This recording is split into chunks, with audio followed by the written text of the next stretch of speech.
1,000 years from now, nobody's going to care about Nkandla. You know what I mean? But they will care about the stories that have touched their hearts and was able to construct a society and what kept us human are these stories. That's so true. That's what we're trying to do. We're trying to grow. We're trying to build. So, but then again, on the other side, it's not what you say, it's how you say it. It's how you say it. Or where you say it. Where you say it. Sometimes someone would say, I loved your work, but I still saw moments of you there. If someone says that, maybe let's say on a platform like social media, so obviously it's for everyone to be sensitive, right? If you really mean it, you take the time let's to talk. call, hey, loved your performance, but yo, dude, kuna moments where you are deeper.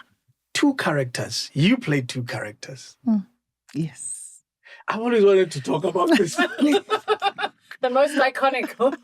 A lot of people are like, how do I get onto Netflix? Yeah. How do I get onto Netflix? And it's always like a conversation of like, you don't get on, they find you. Or if you have a film and you have a distributor, they'll, they have relationships with distributors. But I know to a lot of people, it looks like, oh, well, doesn't want to share. Yeah, she doesn't want to share. Look at you now. Your name is close to Netflix. Yeah. You said it already. What Ngapelabo Netflix have really started, they've really set a pace ukuthi ibela. So everyone now suddenly, I don't think people will go back in terms of what, because now we're exposed. King David Studio Podcast. It's not often you get to hang out with superstars, and today we have a very special recording thanks to Netflix. They've called and asked if I want to hang out with some of the stars that have been nominated for this year's SAFTAs. And in particular, today we have Sipesi Shendaba, Standiwe Koroke, Mandla Dube, and Rithabile Ramaphakela. Welcome to the show. SAFTAs nominees. All of you are nominated. Hey, come on, let's don't be jealous. Don't be jealous. I'm Rithabile Ramaphakela, also known as Reti. I am the creative director at Burnt Onion Productions, and we are the creators behind How to Ruin Christmas. Hi, I'm Standiwe Koroke, and I'm an actress. I've done Generations, Redemption, and Shaka Ilembe. Hi, my name is Mandla Dube. I'm a filmmaker with Pambili Media and the director behind Galushi and Silverton Siege and the upcoming Heart of the Hunter. Hi, my name is Pesi Shendaba, and I am an actress and writer and theatre director. And I was on Gomorrah. What do we call the SAFTAs? SAFTA 17 nominees toast. Sorry, I didn't have shampopo. Yeah, I was wondering. I was like, how? Toasting with water, yes. But anyway. We're here to celebrate. And I want to say welcome. And thank you for gracing our studio with your visit. And thanks to Netflix for putting this thing together. Now I know for sure people take me serious. Do you know when you get a call from Netflix? Right? Do you remember when you got a call from Netflix? I really do. Tell me about it. Take us back. We just made our first feature film. I directed it with my brother. It's called Seriously Single. We made it independently. We were so excited. It's coming out in cinemas. It's going to be amazing. Then this thing called COVID. I don't know if you guys heard about it before. That thing, it came around. And obviously ideas about cinemas had to be shut down and everything. But the good people at Netflix had seen it, and we had a distributor on board who had shown it to them, and they were like, actually, this is great. This is lovely. We like this. Come on over. Let's make this a Netflix original. And then from there, How to Ruin Christmas was born. Yeah. So, so that's kind of our journey. When you made the small film that was just like, we're trying out this film thing. And then, it sprung into... So COVID was like a blessing and a curse in many, many ways. There's a lot of people who say, during COVID, man, things kind of worked, The call from Netflix, what happened to you? I didn't get a call. So I had to hustle. Maybe take us through the hustle, because your history speaks of a guy who's interested in the stories of struggle. I had been a lecturer at Wits University, and then I made a film titled Galushi, Solomon Mahlangu's story. So it just so happened that I couldn't find somebody to direct it, and I ended up directing it. And then it ended up being done. And then, it was a struggle to get it out, which was amazing. It was a lovely journey. And got it done, got it to go to cinemas. And I think we were at Devon Film Festival. I was actually there when it showed. Oh, really? I was like, it was at Devon Film Festival. And then at the time, there was a lady named Joy at the National Film and Video Foundation. Yeah. Who was, helping us to introduce. And at that time, Netflix only had one human being in South Africa. His name was Ben. What? I was dancing with joy, at this place called the Chairman. And then Ben walks past, and Joy says, "Oh, that's the guy from Netflix, Ben." I said, "Who?" I said, You were like, bye, Joy. Wow. ran, grabbed Ben on the back. He was shocked. What do you want? And then I told him who I was and all that. And I told him we've got a film titled Galushi. We want to get it on Netflix. And he says, okay, great. I've never heard of it. But, I would love to see it. And then he says, why are you here? I said, I'm here because I'm doing a script reading about a project that I'm working on. Yeah. And he says, what's your next project? I told him, it's called Silverton Siege. That's what I said, if So the you idea want of Silverton Siege existed then? Well, the script, the concept and all that existed then. And I said, if you want Galushi, or he said, what are you doing next? I said, I would like to do Silverton Siege, but then he said, what's the real project you want? I said, I'm going to do a project called Yasuke about the first non-Japanese African samurai. Whoa. And he says, I want that. But then I said, okay, well, do Silverton Siege first, and then we'll get you to this one. Yeah, and then from there, others joined, Dorothy, it just became a snowballed into the Netflix, But that guy was the first person. Wow. Tell me your first big call, where you thought, whoa, something is about to pop. So I had auditioned for Gomorrah. Well, at that time it was called Gijima. Okay. With Siriti Films. And then a week later I had left. I had a travel bursary for a scholarship that I had. And I was in London with a couple of sub-Saharan African students that were flown there. Yeah. And I get a call from, I can't remember if it was Angus or if it was Lud. I think it was Angus. They're like, hey, we'd like you for a callback, but now for 2 characters, we'd like you to come in next week. And I was like, I'm in London. I can't. And he's like, well, we're on a rush. We can't wait. We really need to finish casting. And I started panicking. And I'm like, okay, if I shot a self-tape, because this was before COVID times, right? And so I was like, okay, maybe if I shoot the audition and then I get my friends to help me out, it's like, we don't know, shoot it, but we don't know. And I got all my friends in London. And I put them together and I said, you hold one phone there. You hold another phone there. You even did it multi-camera. Yeah. And I said, you are going to feed me lines. And you are going to be my brother in the scene. Yeah. Let's go. They came together and we shot it and I sent it through and they were like, okay, the minute you're back, come into the studio. And I think the sigh of relief of them going like, okay, we're willing to hear you out because we saw that. I was just like, I couldn't believe it. I don't know. I was just like... Well done. I don't know if you guys are aware where she's going to school. Oprah School of Leadership. Yes. It's the first time. Met a real life person. Yes. Amazing. That's why I brought it up. Wow. I'm actually... that's You were the first, right? It's first group. No, not first Oh, group. no, first group. Third group, yeah. Third group. Was it third? I think it was third. Do you think the school made a difference in your life? Definitely. Without a doubt. And I think because of the international teaching style that the school had that isn't like the South African IEB schools. So it isn't like a teacher standing in front of you, regurgitating information, and then you write it down and you come back for exam time. We hardly had that. If anything, the teacher would say, tomorrow we're learning about this, and then everybody needs to go and research, and then we all come to the class and we teach each other, and then the teacher then corrects us or tweaks whatever information that we have wrong, but he never stood in front of the class and like taught us. So I think that idea of doing our own research and teaching ourselves has kind of like helped me in varsity, and even in just normal life, I can find things out very easily. How did you get in? Yeah. We wrote tests. Really? After test, after Did test. you have to motivate about your background and all that? That's at I think that's at the end. But in the beginning, we wrote like an aptitude test, and I think you need to get a particular mark, and then you go and you go and you go. So out of 15,000 students, only 13 of us went in. Those odds. Ridiculous. Crazy, yeah. Lot of odds. There was a lot of negative stories about it, but I'm glad we meet someone who says the school made such a huge difference in my life. 2 characters. You played 2 characters. Yes. I always wanted to talk about this. The most iconic. How was it doing that, preparing for it? in one show, I know. udlala wena and nawe, Yes, and now me with and my food. sister in one. And yakhuluma. Even just getting here, the Uber guy was saying, "So is your sister also scared acting?" And I always have to think, do I tell the truth? So questions about it haven't stopped. No, they haven't stopped. Whatever craziness they saw, they said, "Hey, we're introducing your twin sister."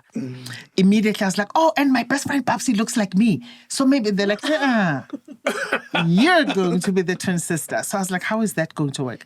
Then they broke it down. We're trying something called a split screen. So very technical. You would know probably how this works, where they lock a camera. So you shoot a whole section, shoot a whole section, and then it looks like It's worked together. Yeah. And we'll get obviously someone who looks like me, which did end up being my best friend, for hugging scenes. Because obviously it's like, and then how do I hug myself? They're like, no, don't worry.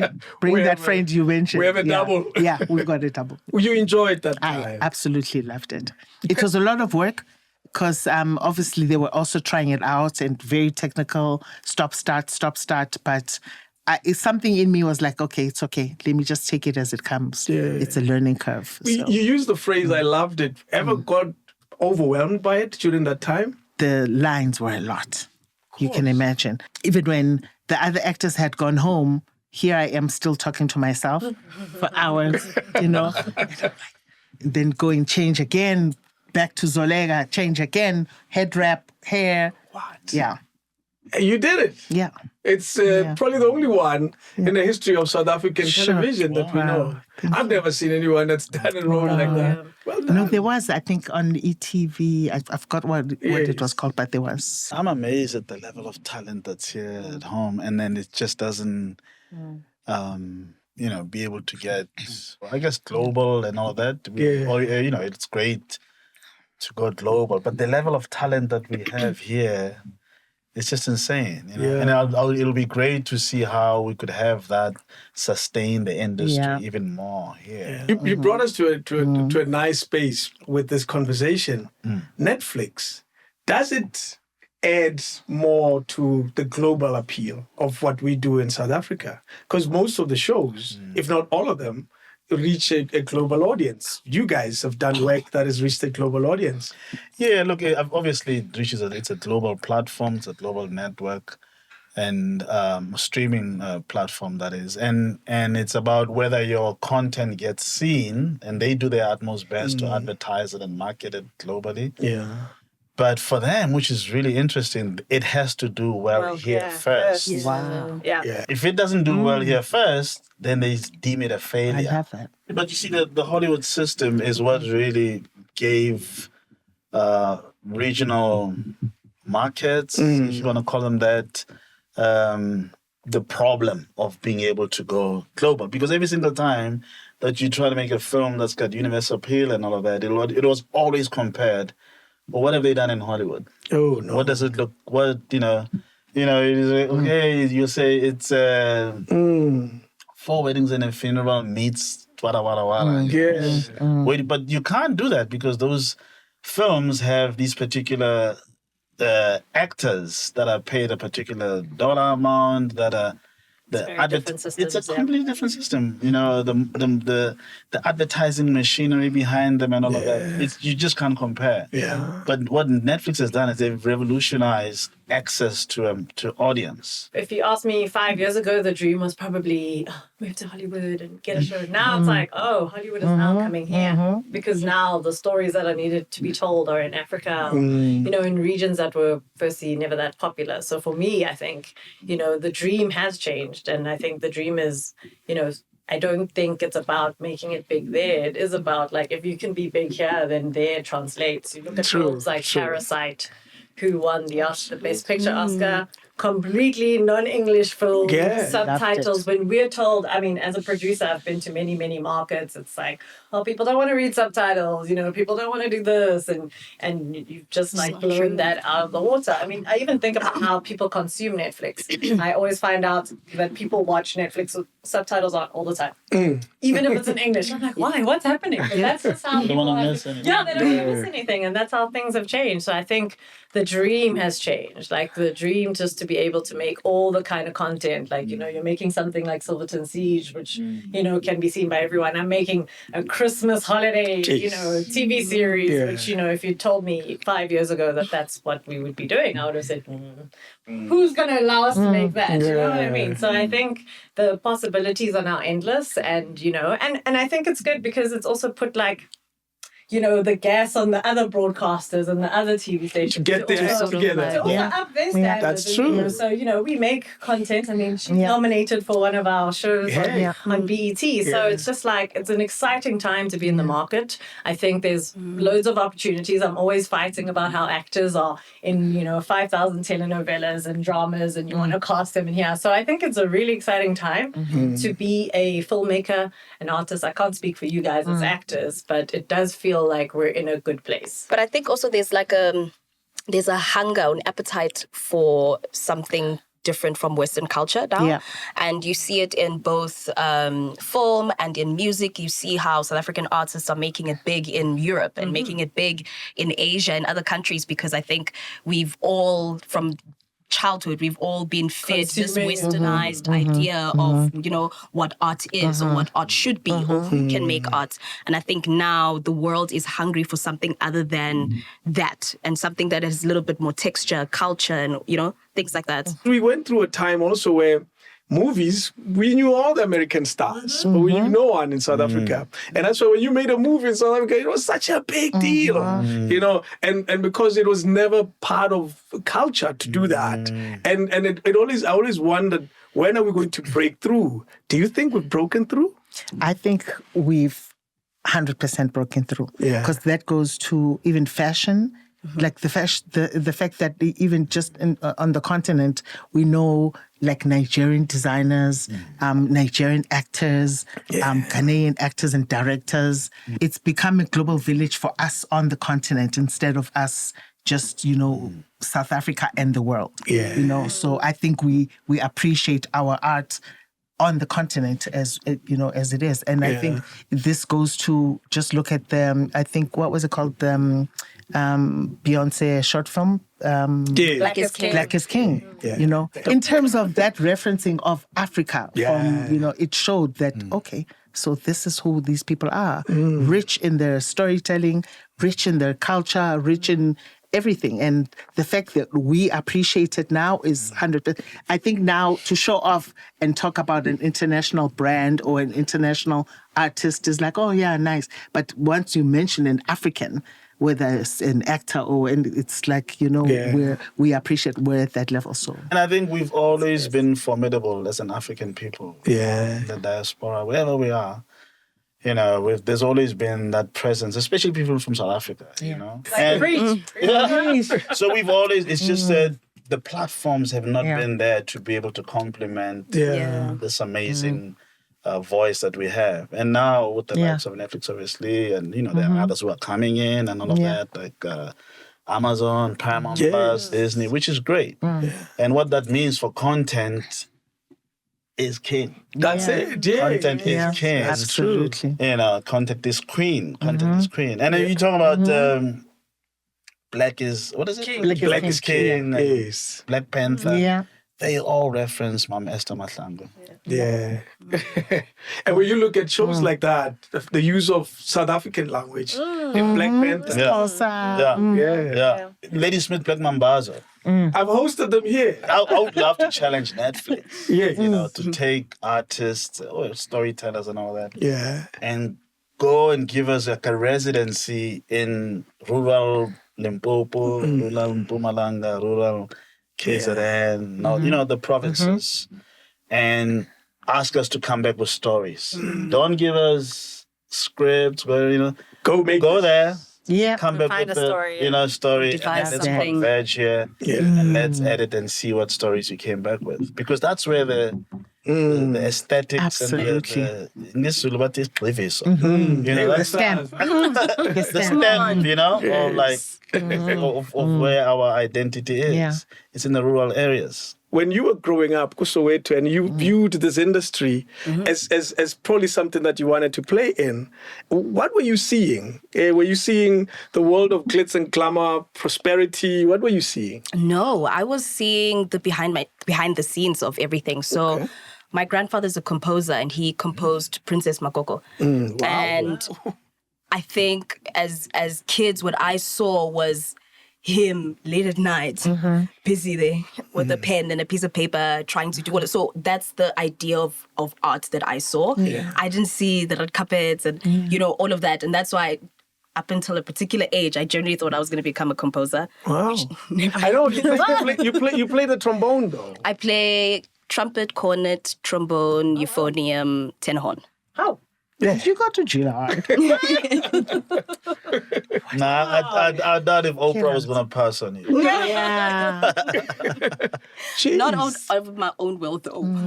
I think all of us as like kids were kind of, Forced to play. my grandfather was a musician, so we were all kind of like forced to play in the church band and then also do music theory on the side. And so that's what we did. Like all of my cousins play. Do you know we're celebrating nominations? Yeah. We're celebrating greatness, essentially in South Africa right now. Black excellence. Black excellence, very important. I'm glad you highlighted that. But there's a difference between nomination and winning.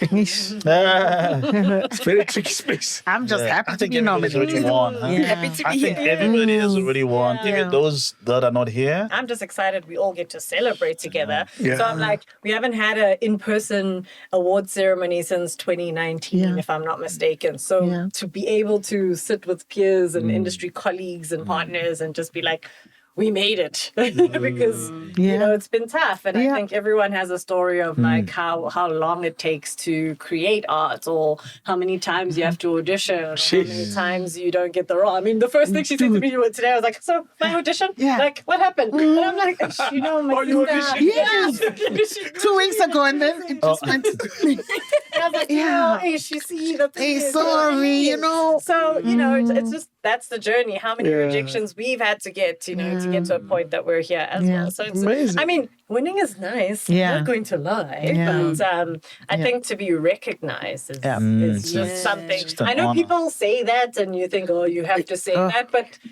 Like, if you think of how many TV shows are entered into the awards, lots. So to make that final cut is just something that I'm always like, it's a beautiful thing. As an actor, Redemption, the role, if you had to watch it, would you have nominated yourself?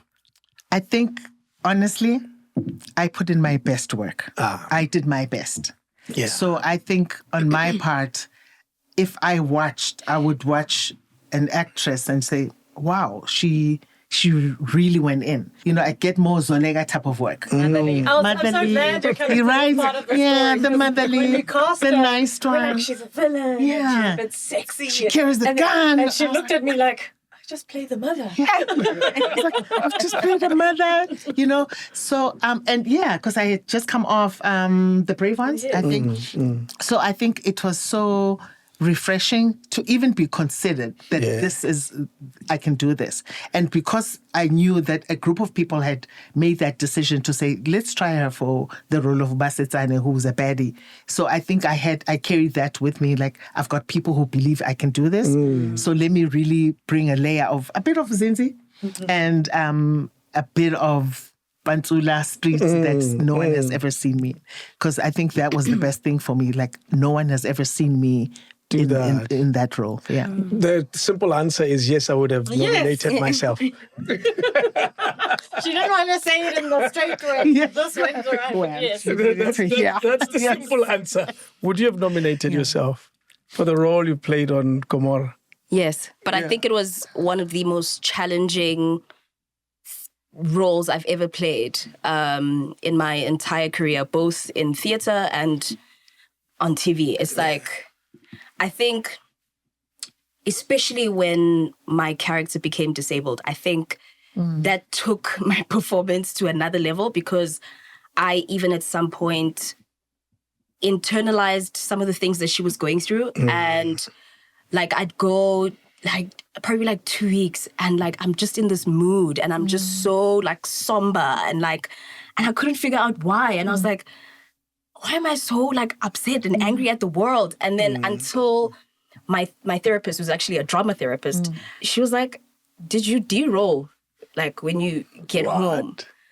And I was like, yeah. But she's like, how? Let's go through it. And then she was like, yeah, I don't think you're doing enough. Yeah. And I think it was at that point when I realized, okay, this role is definitely making me tussle with things that I'm going through by myself, that as an able-bodied person still go through, that a person who's differently abled goes through. And I'm not trying to say that my experience is the same as somebody who's living with a disability, but I saw some connections and things that I had to deal with myself that showed me through the character. So, but I had to do the work to be able to even recognize it for what it was.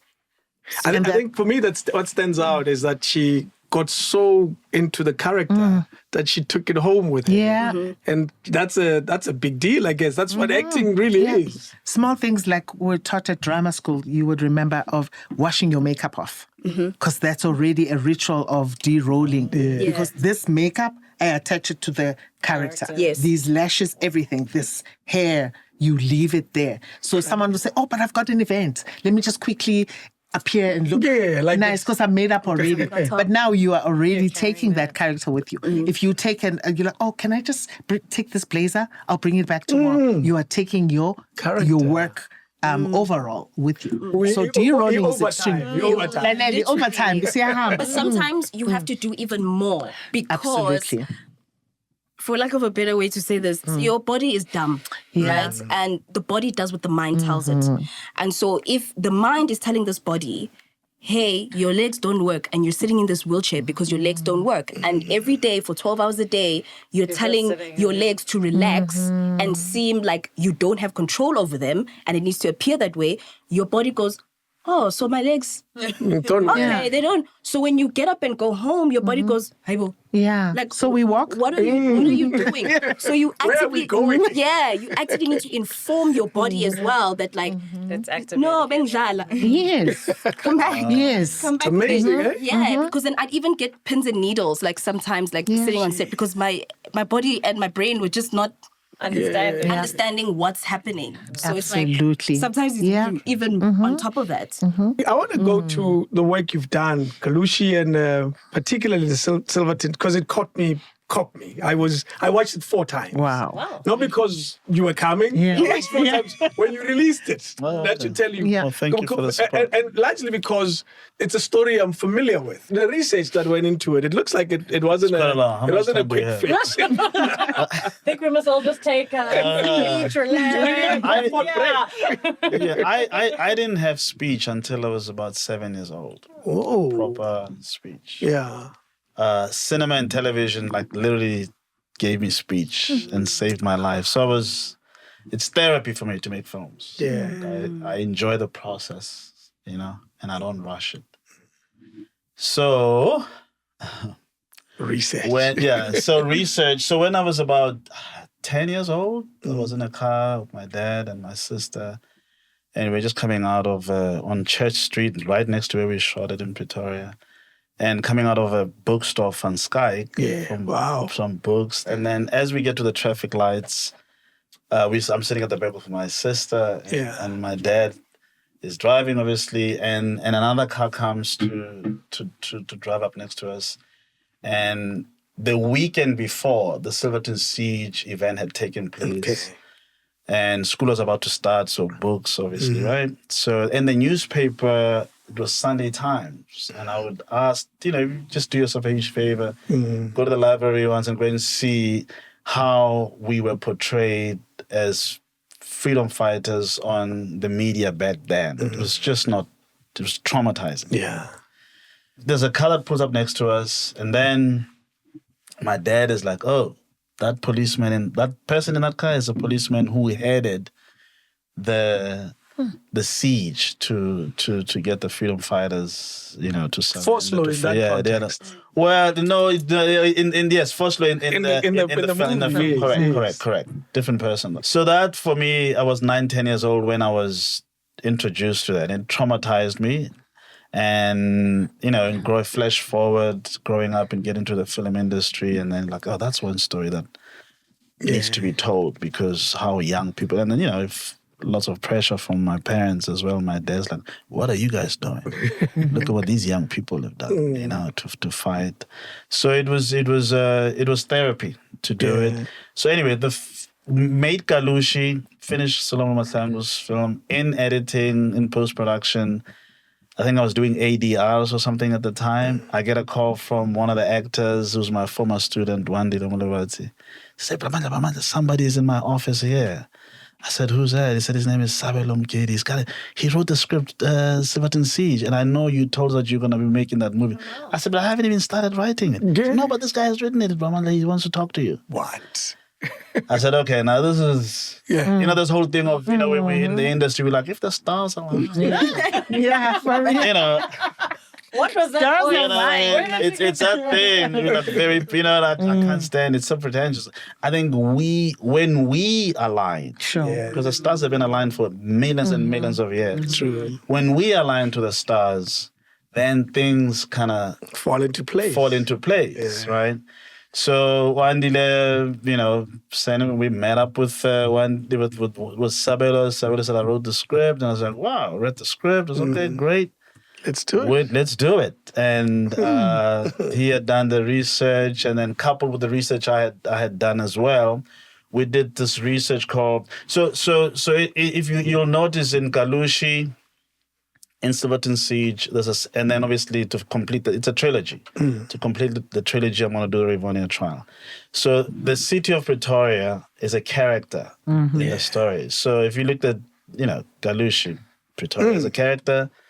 Silverton Siege, the architecture, Church Square.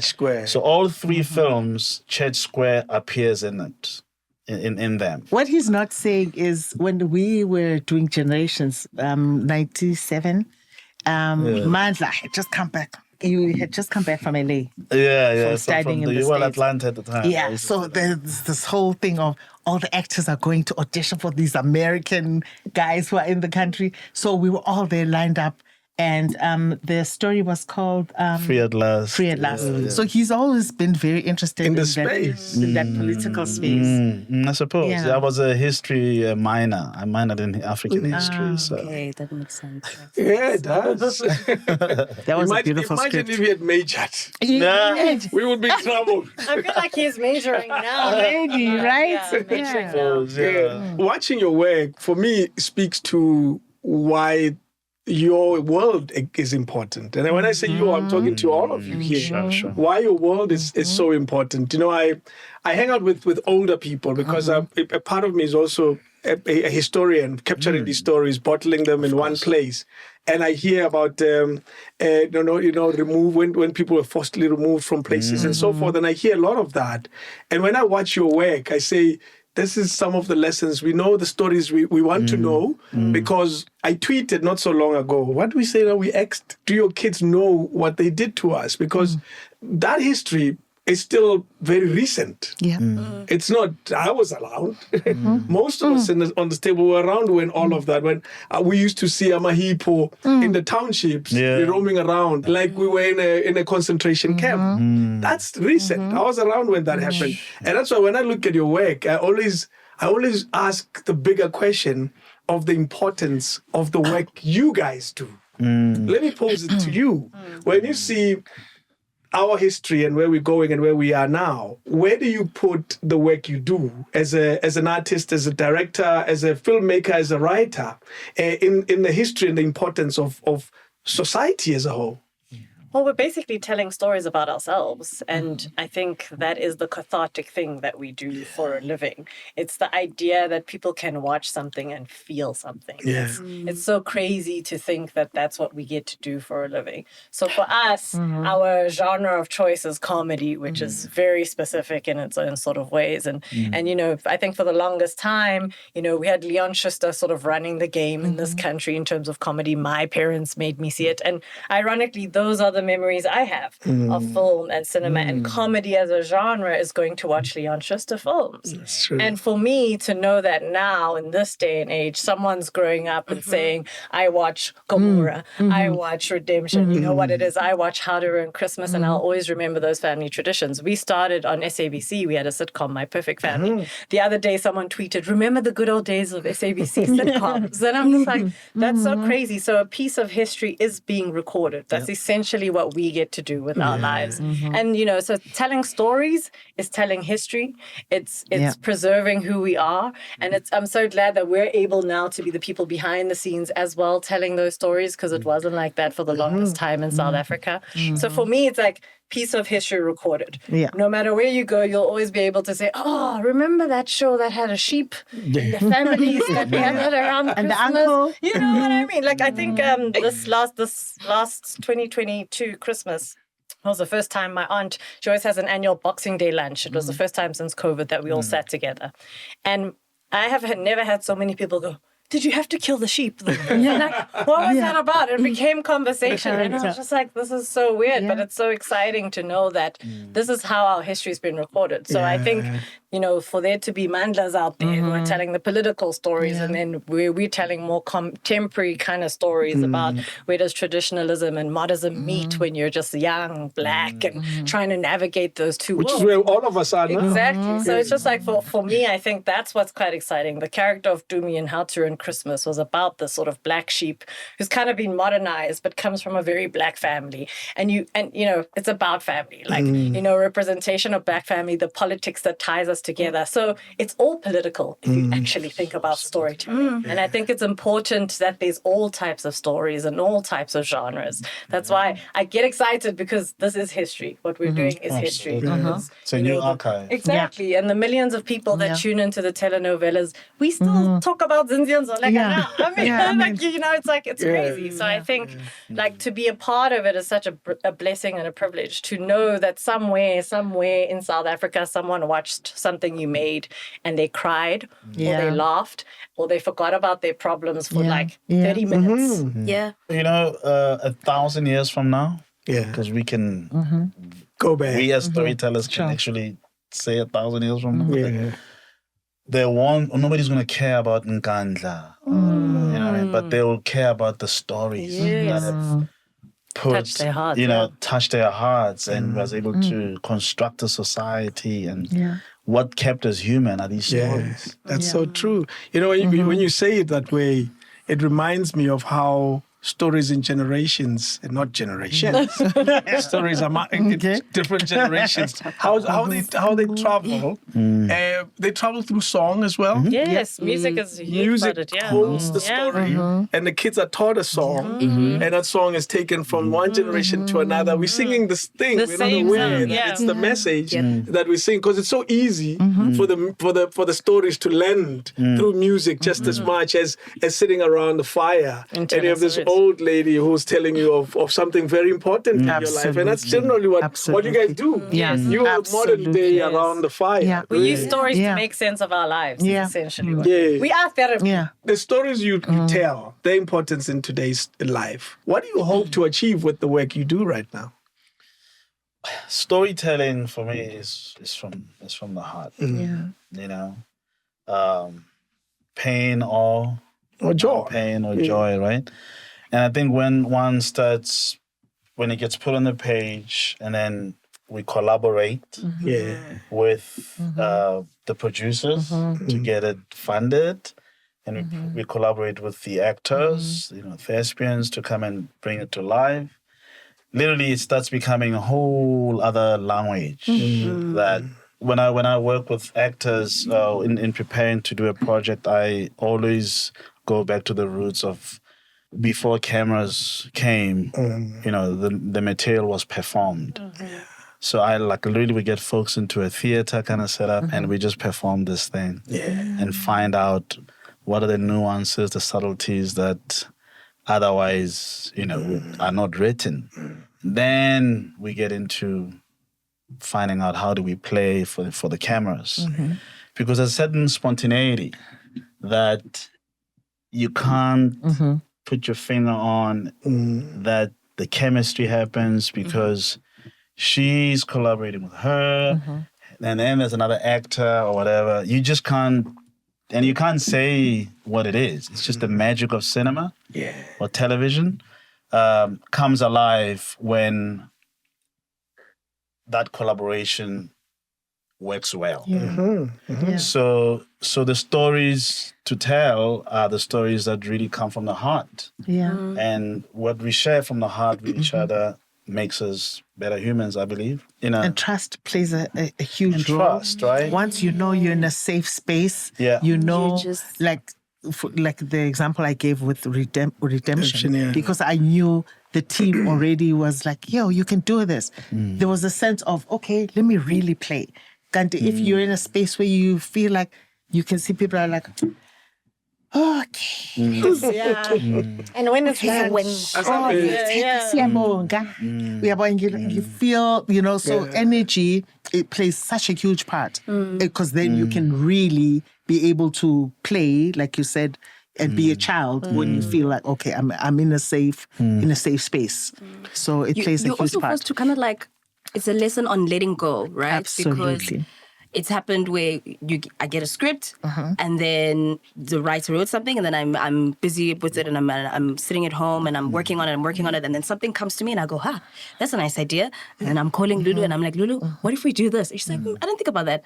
Okay, try it. And then I get onto set and the director's like, I see what you're saying, but I was thinking this. And then you also need to now let go. Absolutely. And go, okay, trust that. let's hear what you have to say. So it's like everybody's constantly allowing and letting go and just releasing. Layers. Yeah. And unfortunately, traditionally, we just haven't had resources to do one of the most important things in as far as this collaboration is concerned. It's called rehearsal. And what do they call it? Table reading? Table reading. Yes. Just trust in the process of what you're doing. And as collaborators, it's important that we fight for those for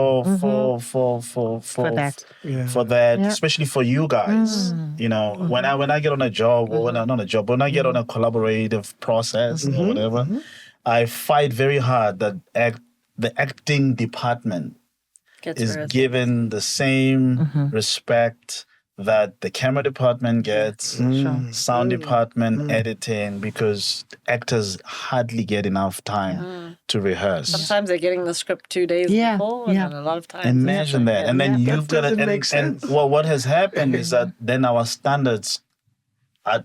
Dropping. They naturally, right? I mean, actors you'll get given a script, say 2 days before, and here's Brad Pitt. He's been sitting on the script for like 6 months. 6 months. He's the character, and then he lost weight for and all that stuff. So I insist, and thank God the producer that I work with understands that and he supports that, because I'll we're gonna do this. Make sure this person is in the gym 4 months before we even get in, and I'll know who I'm gonna work with. I mean, we gotta go through the whole process of casting and So I call you. I'm like, listen, this is what Start working out. So you know now. You know if he calls you, you better go to the audition. It looks like it's gonna happen. All of that. Start going to the gym, because we're competing at a global level where people are taking this craft very seriously. It's so standards become very key. So whereas if an actor is there, has to meet with Viola or with whoever in front, they haven't been given that time. Then the director's like, listen, you're really not hitting. What's going on? Can you not get it? And you're like, I just got the fucking script yesterday. It's new. True. So, but you see, budgets have to change for that to say. You hear that, Netflix? Budgets gotta change. Because I'm just like, for me, and being in a comedy genre where a lot of the actresses and actors in this country are versed in drama, melodrama. It's a very tricky thing. To switch. To just switch and get that naturalistic kind of thing. And, I wish we could hire people much earlier and do more rehearsals. And I do, you're right, we should be fighting for the space where you guys don't have to do 5 projects or be on 5 shows at one time so that you guys are getting a monthly, because I realize, also acting is I don't know if your child's ever going to come to say, Mom, I want to act, if you're going to be like, because I know how fickle it can be in this country. And I know that you do then have to work on many shows to be able to have an income or be on a telenovela for a year or whatever to have an income coming in every month. I do want to see it be at a point where you could literally work on the one show and just be like, know that you're still going to be fine. Because I think the saddest part in this country is that you'll see actors from back in the day, Mzini and stuff, and now they come out, they have no money, they have no what, it's just for me, that's my hope and wish, is that we get to a place where we're all thriving together. Yeah. To add what you're saying, it's a thing of creating those opportunities with a pipeline of work that has to, in a same vein that there's a challenge in as far as actors are concerned, rehearsals and all that. There's a bigger challenge called development, right? So the scripts, because the scripts don't get enough development, the layering of the performance that the actors have to give coming from the page, they gotta go in now, go and do more work to try and bring the subtext, the nuances and all that stuff.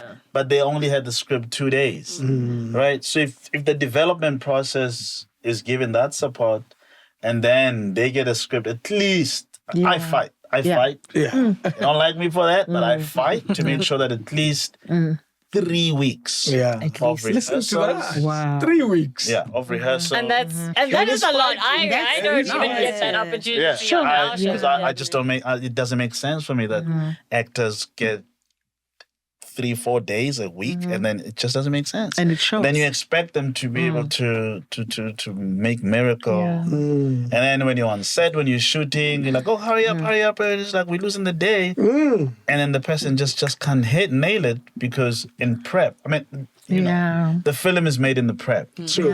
Not in the... But the flip side of all of this is that the South Africans, one thing you can say is that the fact that we can do what we do, and yes, we can't be, like that first film we made it in 18 days. And when we tell people that, they're like, excuse me? They're like, hello. How? And I'm just like, budget-wise, whatever. We had to. You had to. And I think we've become smart in how, so yes, obviously Use there's a pros and resources. cons to every industry. But I think what we can do shows the potential of our talent and what we can do. So there's a flip side to be like, the fact that all these people are nominated and the circumstances are what they are. And we know the struggles people have to go to, but the audience is still entertained and there's still things to look forward to. So there's a flip side. And I don't always like to, I think sometimes filmmakers come together and we complain about a lot of things. Interesting. You end on that note. At some point, I felt my podcast was a complaining session Really? by actors. Not today. It started feeling that way. Really? And to a point where I started slowing down the number of actors I would get deliberately. Really? But it's rough out there. Like, I understand. Yes. And that's why I want to ask you, and I'm not asking you to complain. You can if you want. Sure. Is it as tough as because now even the audience of this particular channel and this podcast know that it's tough. They never used to. Because it looks so glamorous most of the time. Is it as tough as it really is? Maybe you can. It is. It is like exactly like Riti saying that when I went to the audition for this latest series that I didn't get cast for, the lady who was there, who was helping us with the forms, was like, oh, you still audition, but you still have to audition. We pray for a day where we would get to a point where as Manda industry. just calls you. Where to just be, like, hey, we know your work. Are you busy? Yes, and okay, we'll wait. Because now they've seen your work where you don't. And now, Ngabella, because the playing field is so leveled that there are so many distributors or channels or streamers out there. So obviously, Bona, they don't know us yet. So you still have to audition because you would assume you're only auditioning for the South African person who's calling you. They're like, no, I still have to Show submit. this person. Do you know what I'm saying? So, but we pray for a day where even they would say, oh no, in South Africa, we're okay with these. We want these top 5 because we've worked with them. We know their work.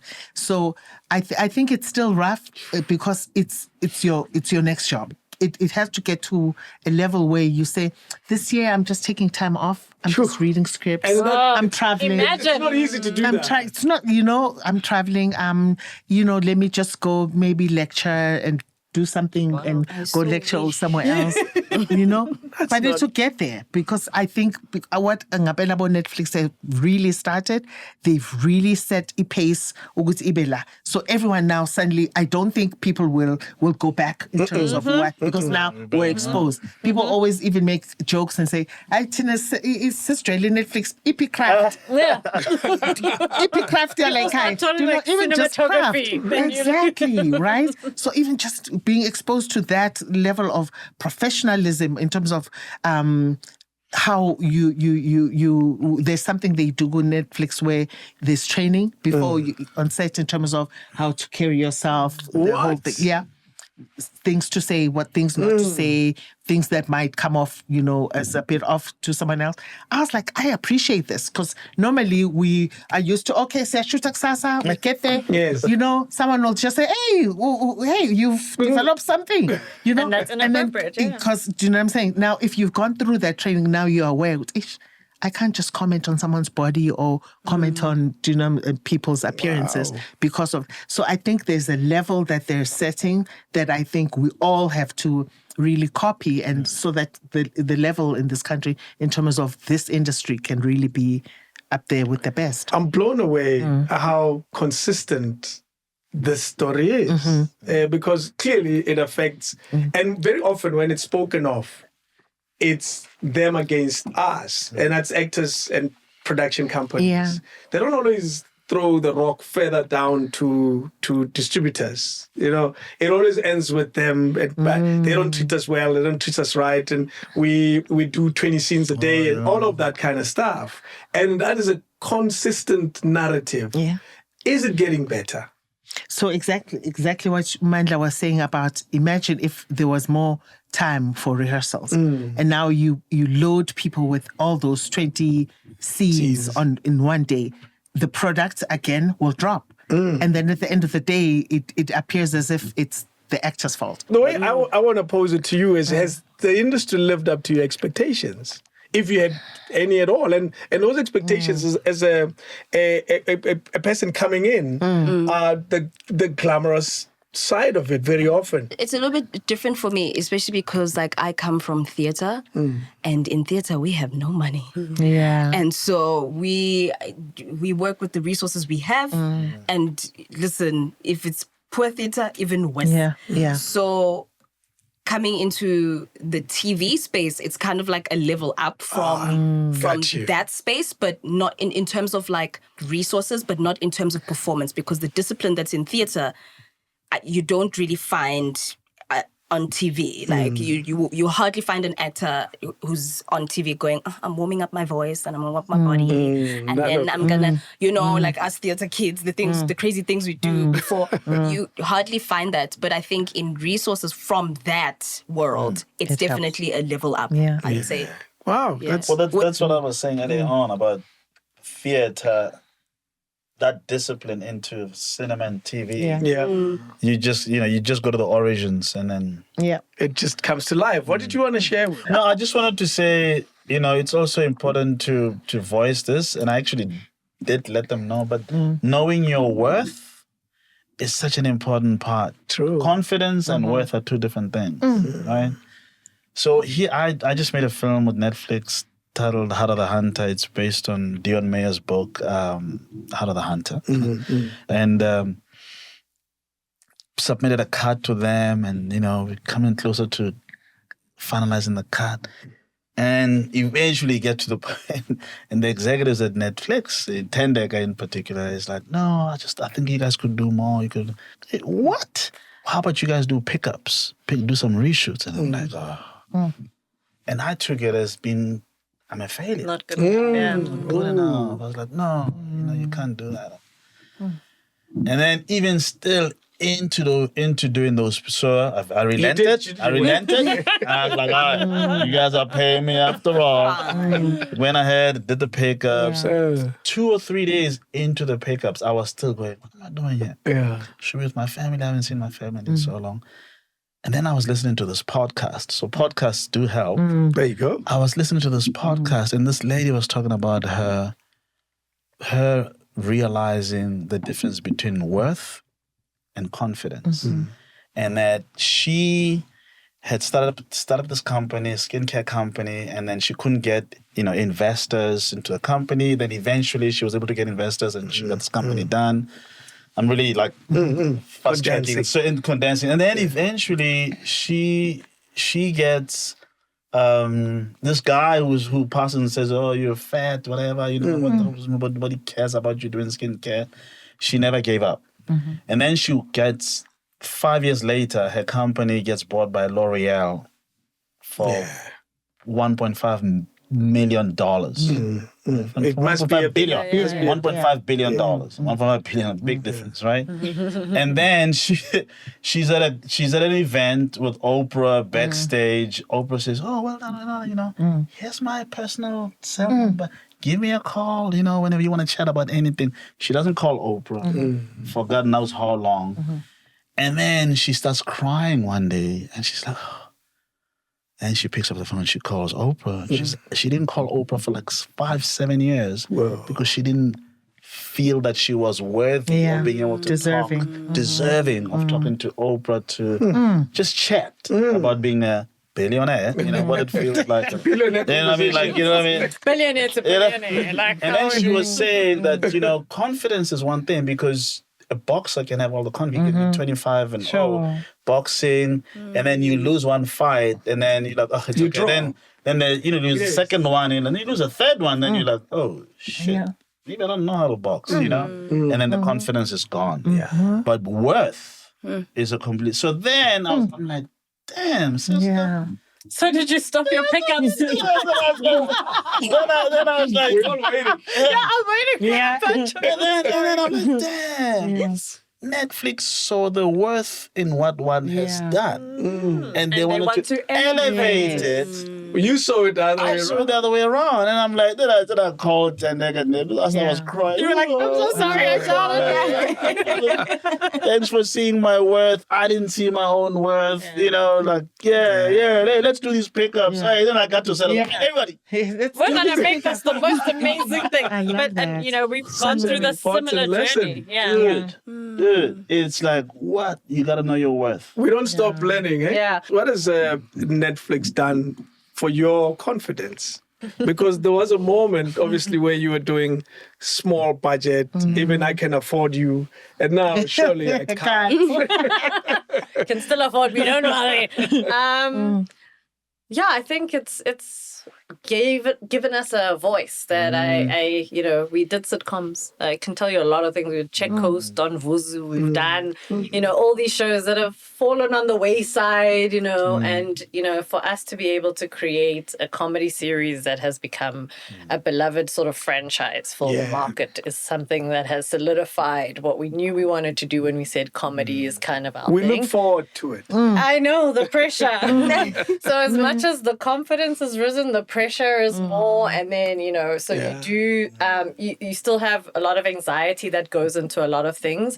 So for me, I think in terms of knowing that what we do is good, just being able to play in the space, I think it's really given us that confidence. And I'm not gonna lie, it's made other people see us and go, hey guys, do you want to do this for us? Do you want to do this for us? So that happens too. Yeah, that happens too. It's just but it's like we have been doing it. It's not like we came. Yeah, but that's what I'm saying. I'm saying I don't some of my best shows are the ones that we've also done years ago. Yeah. And it's just like now to be able to just practice your craft with this freedom and ability, that's what Netflix has done. Now I want to it's do comedy now. Let's do a comedy, man. I've been crying too many times. Then man. I guess like what you were doing before was building. preparing you for this moment, because if you hadn't experienced or done all of that with a smaller budget, then you wouldn't know what to do when you were handed this. So I guess in and of itself, it's a it's the stars aligning. stars aligning. Ironically, you are absolutely right. All those other smaller projects, well, I think they were bigger projects because I mean, They made, they made us, something to you. trained us to a point where we could get to here and then make the kind of content that we're making now, which is on a bigger scale, higher level. But we're still telling,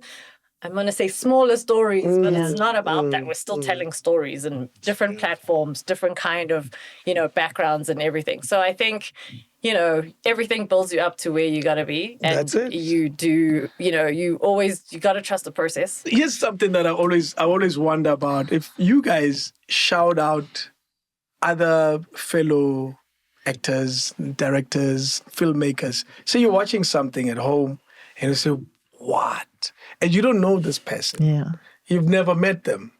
And you get preoccupied with looking for their number or email address just to say, I just saw this and I think it's amazing. Let me tell you who did this with this podcast, and I still don't think much of it. Warren Masemola. Oh, wow. He looked for my numbers, found them, called me some random Friday, and he said, dude, I just watched such and such a podcast you did, and thank you so much. I don't know what it made me feel, but it's a good feeling. Yeah. Do you have that? Yeah. Who have you done that with? Knox, before we became friends, I saw Nokolo Dlamini on, it was a short film she shot, I think, Not a Jiva. while ago. No, it was, was it before Jiva? But we weren't friends at that point in time. And I was like, dude, like you are it. Yeah. Like you are Amazing. that. Everything that was, you are it. I just DM people on the spot. So many people. You sent me a DM. Yeah, see, I did. You did. Yeah, I really believe in if I see something good, I sometimes even forget that I'm an actress. If I see someone just doing incredible work, like, what? CC, amazing. The actors on the river. I've seen the guys we had on Redemption. I don't know if you ever saw it, but I was back. I would just watch and I'm like, is this for real? The talent that's in this country blows me away. Yeah. So I'm always DMing people. She's always on the DMs. Yeah. That's very true. I only do it when something really entertains me. If I didn't like, Just gotta keep quiet, Yeah, but if it's something that moved me and entertained me and all of that, of course you gotta be able to. Yeah. Because then you learn from each other, right? You always do it when there is something that's like, wow, like you did this so amazing, and you want to shout out. I can't think of any. Well, Shaka comes to mind right now, because obviously it's quite a big production in SA, and it was so interesting to see Bomb do it. But I think we were taken by surprise for season 1 of How to Ruin Christmas at how many industry colleagues called and messaged. Yeah.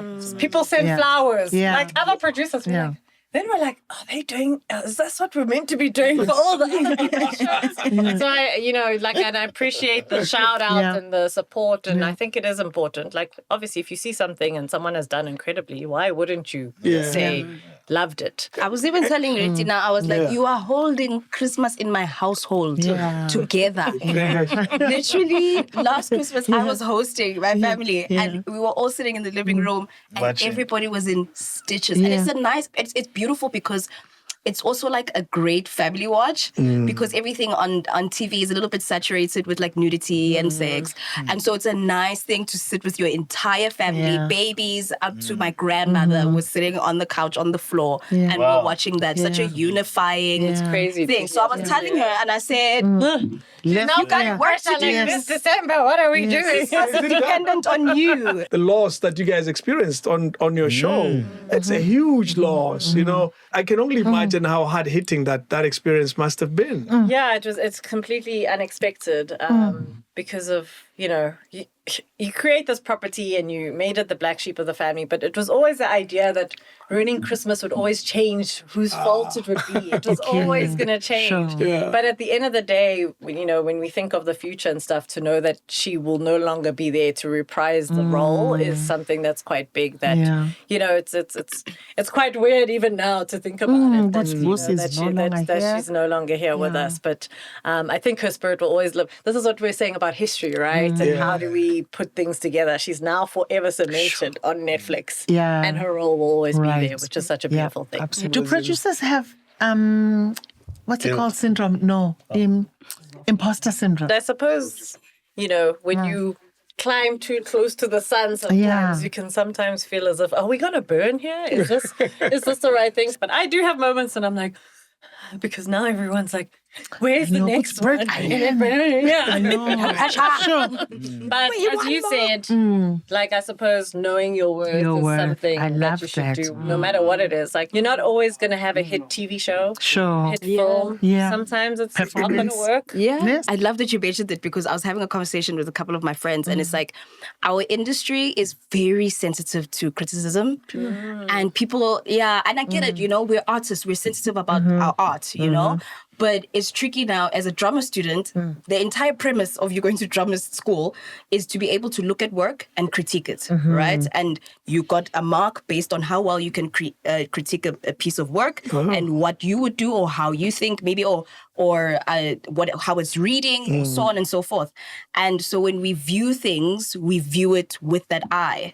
But people always, I don't know, for some reason it's taken in a different context where people feel like it's a personal attack. Are you saying I'm a bad actor? Are you saying I'm a bad director? And it's like, no, I thought we were all critiquing each other. I thought that's the premise of growth, no? That's the whole, that's what we're trying to do. We're trying to grow, we're trying to build. So, but then again, on the other side, it's not what you say, it's how you say it. It's how you say it. Or where you say it. where you say it. Sometimes someone would say, I loved your work, but I still saw moments of you there. So already they're saying you were coming out of the character and going in, meaning I want to you were not 100% there. Yeah. Right? And if someone says that, maybe let's say on a platform like social media, so obviously It's for first everyone. will be sensitive, right? you're not If you gonna really care. mean it, you take the time let's talk. to call, hey, Yes, that's loved it. your performance, but yo, dude, kuna is what you moments where did. you are deeper. Yeah. Do you know what I'm saying? That's why for me And it's still okay. hard to, every time they have premieres and do things, I'm like, oh. It's so weird. I'm in an industry where my art has to be consumed by other people, but every time I'm like, oh, what are they going to think? What are they going to say? So it's still something that I still struggle with and juggle with a lot because, yes, I make art for people to consume, but they could be people that are like, how, why? Really? Yeah. And then why, even though I know my intentions and I suppose it's also you have to think about not everything is going to be a mass hit, but there will be those 10 people that maybe see it in a different light and in a different way. okay. But that's hard. But it's hard. You're in a business where you want to make hits. No one's going to look at me like, 5 people watched. We've wasted our investment, So How do you take it? How do you take criticism? In getting into a production, I always have, I'll have it in bold, written on set, in the editing room and all that. Trust your instincts, and most importantly, be happy. Yeah.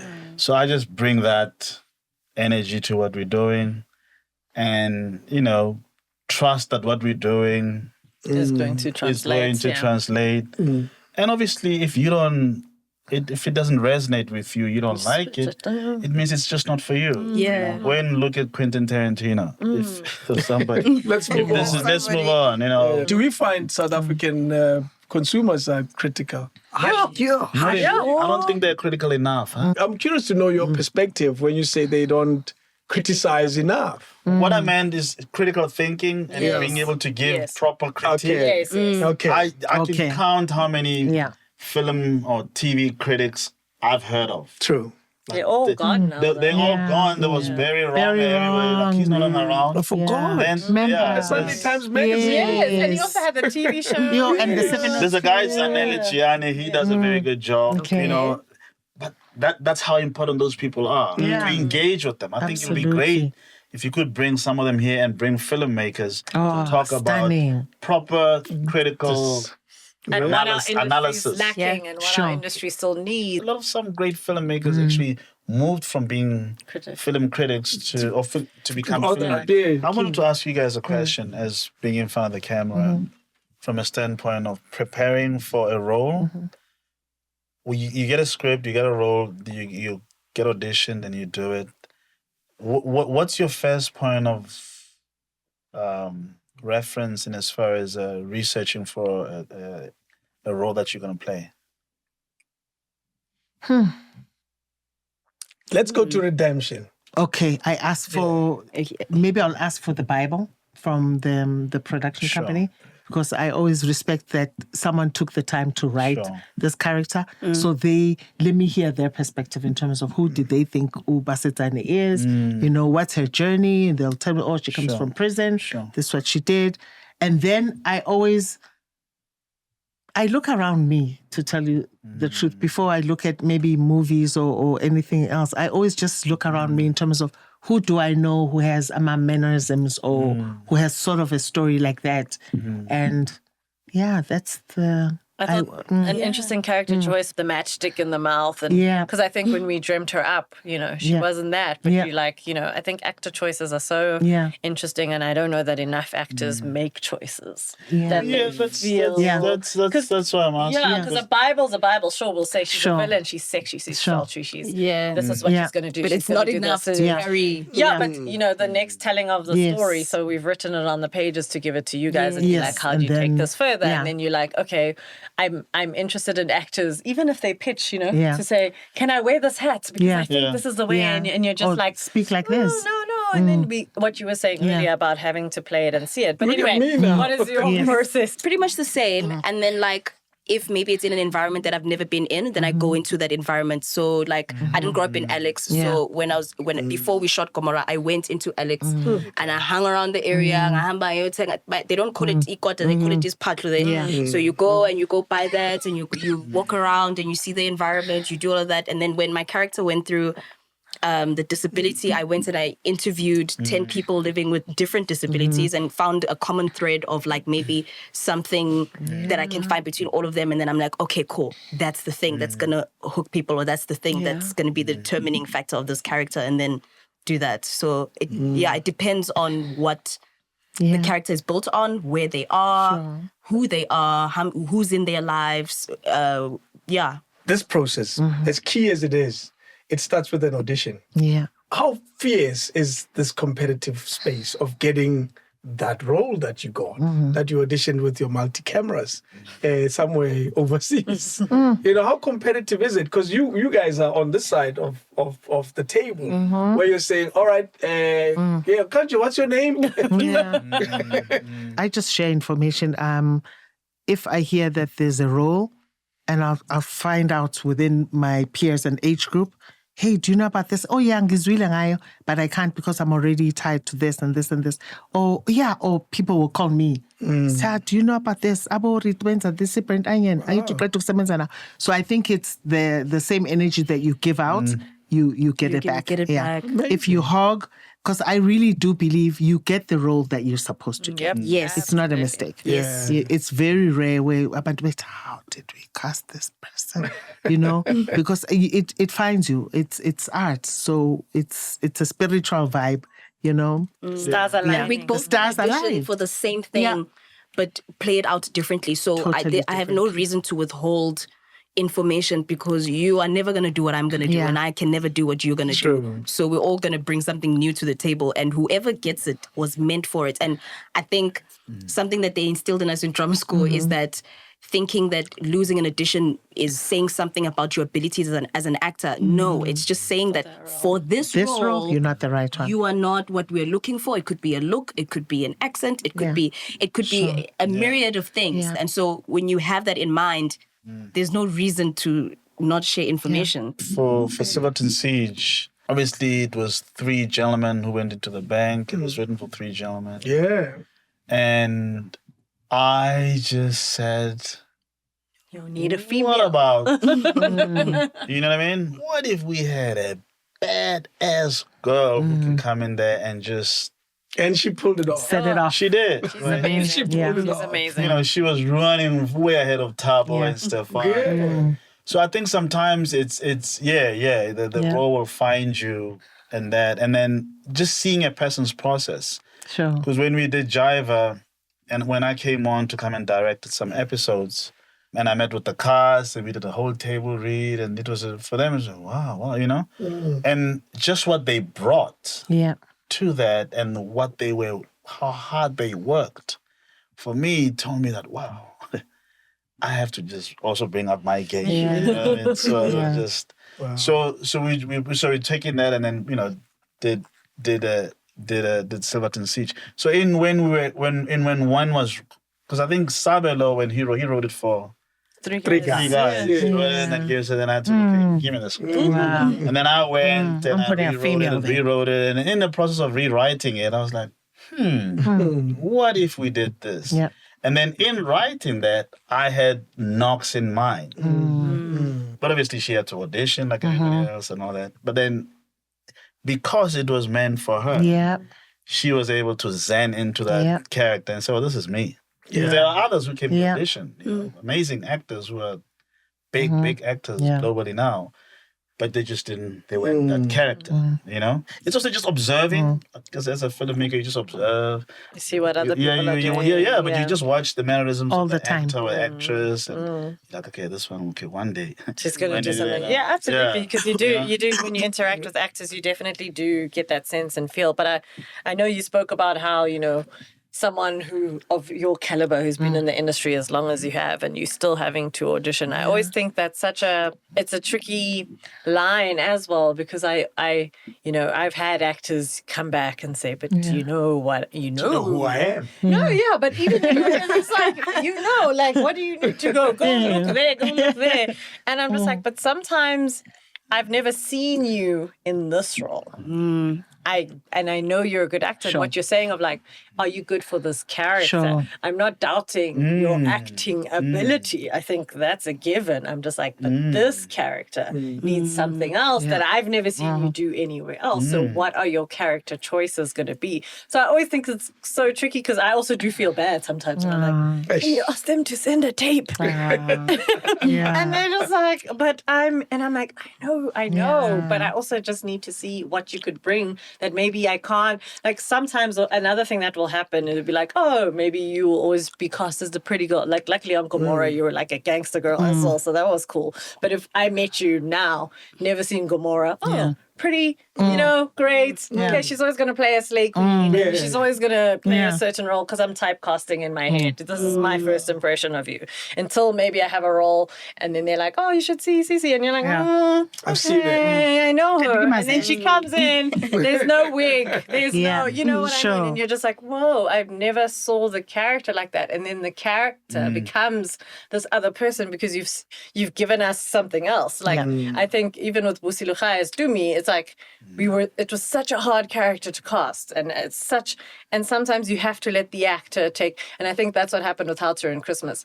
The actors came in and they made the characters their own. Yeah. So it might not have always been like Sure. what we saw, like, is this what we saw? But then when they gave you something different, you're like, that's interesting. I love what Motlatsi did as well. Motlatsi, Yeah. brilliant. Yeah. Exactly. So it's just like, it's sometimes you just have to let someone come in and do it. And I know, I don't know how you feel about still auditioning for roles at this point. Yeah, in time. I get get it. it. I get it 100%. Don't like it. Yeah, I know. I know. Because if it was me on the other side, I would understand. Good, this is the process that I have to, I just did a series for the History Channel about the First World War, the Great War.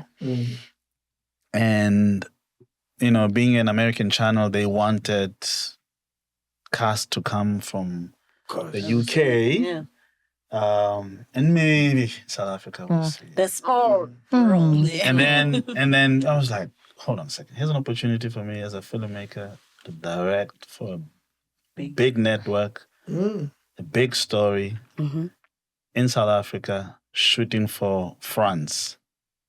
You know what? We're going to have South African actors. So we have, send them there. And then obviously Right. they're in New York. They're like, no, Not this guy. no, Not this guy. this guy. And my question was like, why? Name. And they couldn't answer. It was like, well, the American audience won't pick up their accent, all that stuff. And I said, well, have we asked them to do the American accent? Like, have you thought about the process of, these are actors, you know? It's the most difficult job. So we ended up casting South African actors. And the network was like, we never thought that South African actors could pull off American accents. I was like, Why the actors? You have no idea. What we watched as kids. I mean, if all these Americans sugar. were playing South Africans in all these Mandela movies with the accents, Why can't we? You know what I mean? so you're seeing that happen. I mean, look at Tuso, right? Tuso is playing American. you know? American accent. Yeah. I wanted to wrap up with acknowledging your nominations, starting with you. Remind all of us what you nominated for. Stop. And congratulations. I'm nominated Yeah. for Best Supporting Actress in a telenovela. They're in the same category. You better sit next to each other. Exactly right. Yeah. And hold each other's hand. Yes. Same. Best supporting for Redemption, and telenovela. Yeah. Best TV comedy, Yeah. best costume design, best cinematography, best writing, best actor for Tando Tavete, best supporting actor for Desmond Dube, Come on. best supporting actress for Denise Zimba, best sound, best editing, best production design. There's two more. Redemption. She's like, yes. Okay, if we're counting everything, I think we have 18 nominations in total as a production company. come on. So, Well deserved. yeah, crazy. It's wild. Yeah. Wow, man. Congratulations. Yeah. Thank you. Yeah. That's Incredible. great. Yeah, it's Incredible. crazy to even think about. When you said more, I was like, oh, we're talking everything.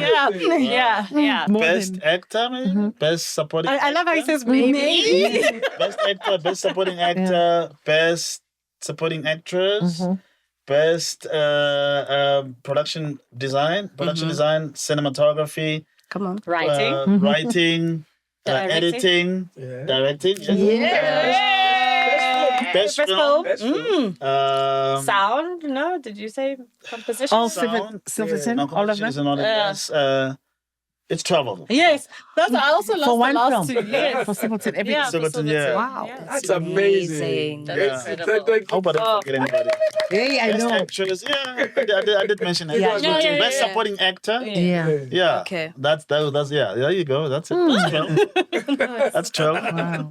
Yeah. It's amazing, eh? That's I truly admire what we do and what we've achieved as South Africa. There's so much more work coming out. Yeah. And the work that's done with a bomb production and this huge production. Shaga. Oh my God. Amazing. I watched that and say, Yeah. I still like the first one. Yeah. But Yeah. this is an incredible production. And I like the first one for nostalgic reasons. Obviously, Yeah, I yes. guess. More Not than because of it. Got you. But you know what's Yeah. great about this new one? It is going to be the nostalgia for this generation. Yes, because obviously now this generation watches the Yeah. old one and they're like, what? And that was very one-sided. Will ever be Shaka Yeah, to me. no. There's Do you no know what other I Shaka mean? I just besides think that's Henry. No. interesting how we can recreate these stories as years and years go Yeah. by because there's new audiences. For Yeah.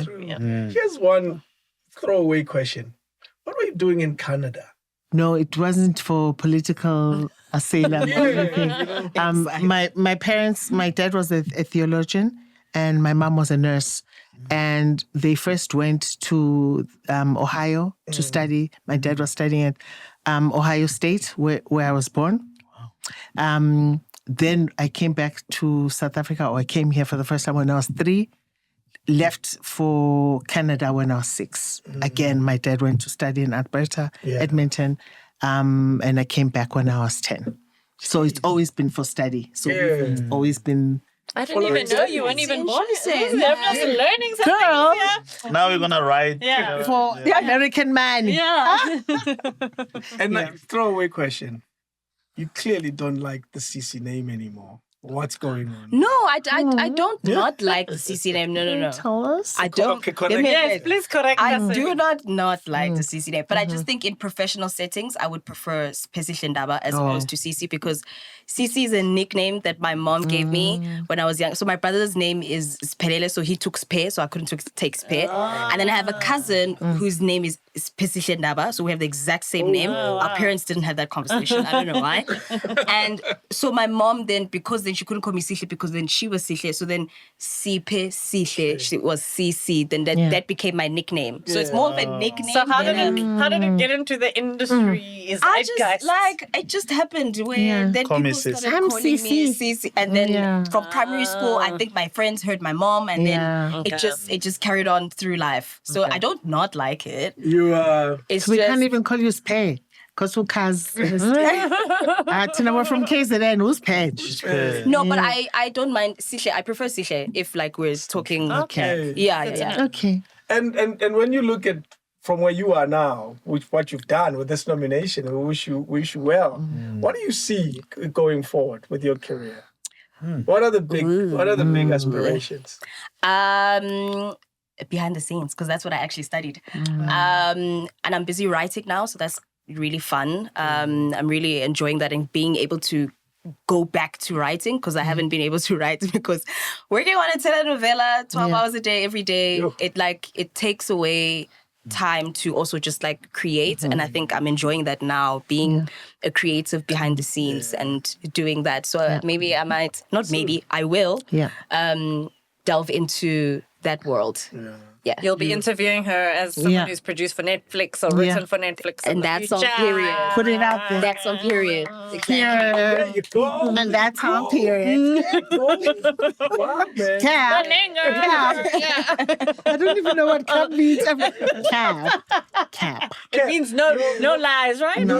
Yeah. This has been amazing. I truly appreciate the time Thank you, you've given us, David. you know. And thanks to Netflix Thank you. for this. It's really special Yeah. that one, they said, hey, do you mind doing this? Wow. For me, that was like, Right. really? Yeah. Nah, it's a They prank. see. Well, there you go. You got a call, right? Yeah. You didn't go to What a name. You gotta call. We all get calls. You know what? Maybe the statement she said earlier is that Netflix finds you. And that's what happened. Yeah, But they. that's exactly it. I think you need to keep creating the content and they will find you. You're not gatekeeping. No, I'm not kidding. Look at you now. Yeah. Your name is close to Netflix. Yeah. You said it Right. already. You know what I used to tell my students? I used to lecture at VETS. I've lectured cinematography there. I used to say to them, don't go to Hollywood, let Hollywood come to you. And when one of them was crying at DIF now because we were pitching, Dineo she's got this film she's doing called it's a book, Coconut. Oh yes, I know. Yeah, I know even Coconut. know. Yeah, coconut. So Dineo, her book, and then she's gonna get supported to get this film done with all these producers, get development, and then she said, she reminded me. She said, you said, don't go to Hollywood, let Hollywood come to you. And I said, so so that's the best way. They found you. No, it was a mail, and I thought it was a prank. And we ignored it for a day or two. And I thought, maybe it's not. Wow. Are you interested or not? Yeah, and when they send this, like, really, they're putting their logo next to mine. Oh. That's a big deal. Well done to you. Well done, David. Well done. Thank you very much. This has been incredible. Keep it up. It's one of those episodes, and I say this very often. I like the one-on-ones. Yeah. Because we get a lot of juice. I mean, I'm about that. I'm about 4 hours. And we were able to pull off 3 hours with so many. Yeah. This is a new skill. Yeah. And you covered us all. People here that I was like, hey, what's right? happening? Yeah, because I had to dig up stuff. No, More. Good. You do your research. On us. Yes. You're honestly accept Yeah. degrees. Yeah. Yeah. You must know. Yes. There's economics. Yeah. Somewhere as a major. Yeah. Really? Instruments. There's economics as a major somewhere in there as well. And clearly you decided, let me do drama. You could have done economics and others as a major, and you followed your dream. I I must sit at a desk. No. It just never Could gonna never work be out. you. Never. Could never be you. Yeah. Sorry. No cap. No cap, no cap. The underground gang will sort it out. No underground. And that's on period. And that's on period. Oh, my fur. Hey. And that's on per. Okay, The get li- me out of here. The line of this recording is when the stars align. Alive. And the stars Stars align have today. aligned. Thank you very much. Thank you so much. King David Studio Podcast.